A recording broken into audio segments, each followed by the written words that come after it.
Hello everyone, T-Money33 here with my E3 coverage video.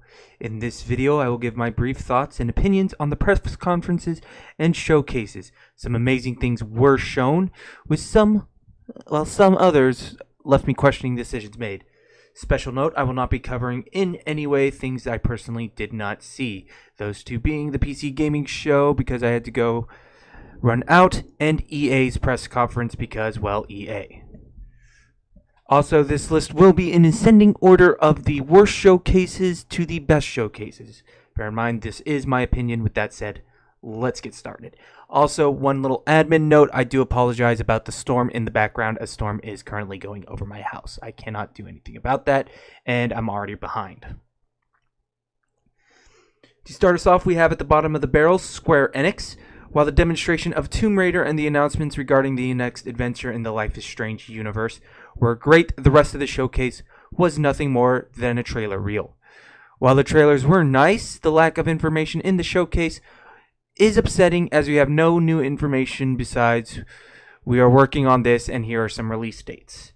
Perhaps the biggest letdown for me was the Kingdom Hearts 3 trailer that showed was essentially the same as the Microsoft conference one, just extended.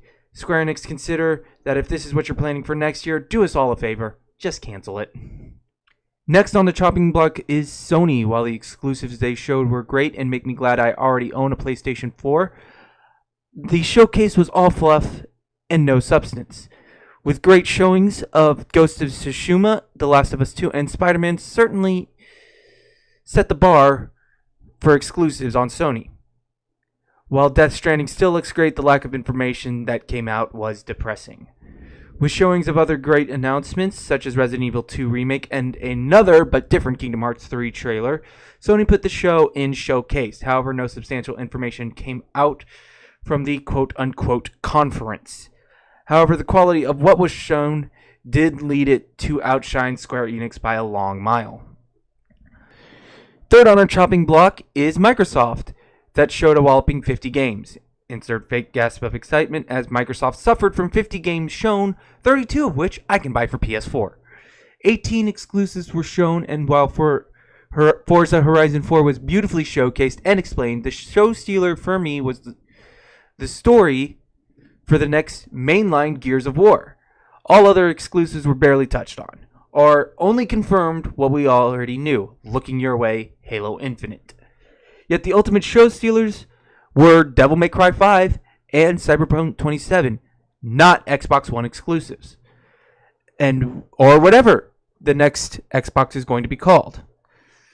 The lack of exclusives hurt Microsoft as they showed nothing that sold me on getting an Xbox One, which was the purpose of console exclusives. However, the acquisition of studios like Compulsion Games and Ninja Theory show more that Microsoft has moved off from this generation of consoles and is gearing up for the next generation.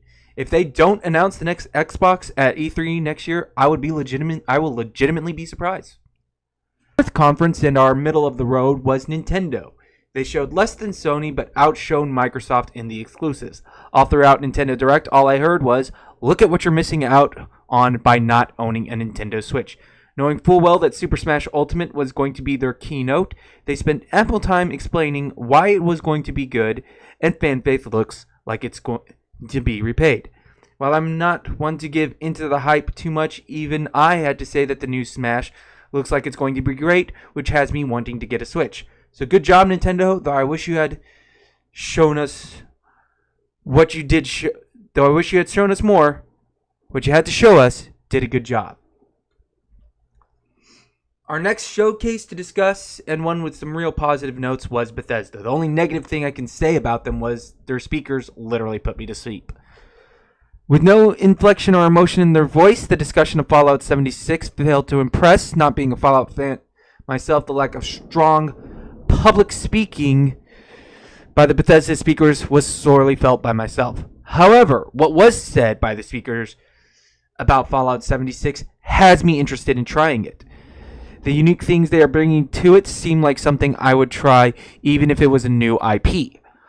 While nothing else stood out strongly for Bethesda, their commitment to pushing their own envelope reaffirms my faith in them. In addition, continued support for what was already released, titles like Prey and sequels to other beloved franchise made a strong showing for them. Hopefully, Elder Scrolls 6 will not be nearly as buggy as Skyrim was, or be better supported in terms of bug fixes.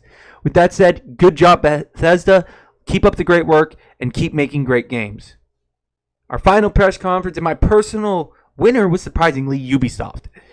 Now, Assassin's Creed did nothing for me simply because I find the games boring and repetitive. However, it showed what appears to be a new style of gameplay that could be a major refresher in a franchise that for some has grown stale, or others, like me, fell off on the first game. Perhaps my biggest disappointment ever, The Division, is getting a sequel. Yet, unlike many others, Ubisoft may have learned from their failure and has plans for free content updates and raids.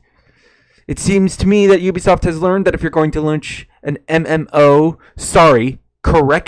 live service, you need to have strong endgame content to keep players around.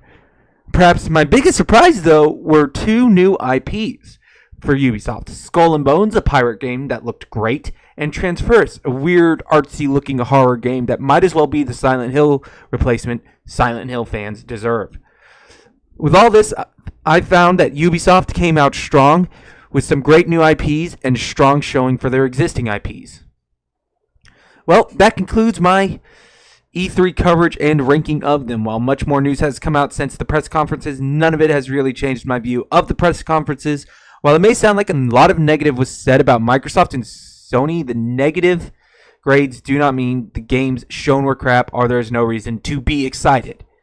It just means they could have been better to showcase their exclusives or explain their exclusives. The only absolute loser was Square Enix, whose whole 30-minute showcase was nothing but a trailer reel with nothing of value gained for us. With that said, this is Team Money 33. I'll see y'all in the next raid.